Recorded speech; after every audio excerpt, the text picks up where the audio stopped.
По пауза од 13 години синоќа во македонска Каменица повторно беше прикажан филм во новата киносала во градот.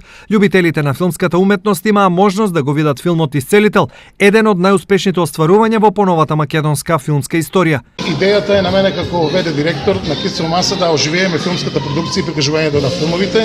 Се надевам дека филмот Исцелител ќе најде на добар одзив од нашите сограѓани каменичани, па и околината на Каменица, ги покануваме сите. И идејата ни е да почнеме барем 2 пати до 3 пати во месецот да имаме прикажување на филм. Културните активности во македонска Каменица продолжуваат и во делот на театарската уметност. Кој го најавуваме на 27 септември, четврток, ќе да прикажуваме хит комедијата Вдовицата се мажи, театарска представа на театар Джинот од Велес, според текст на Антон Панон Чехов.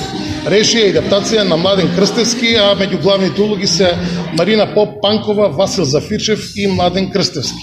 Од културно-уметничкиот центар Романса најавија подготовка на 2 детски театарски представи како дел од редовните активности за збогатување на програмата.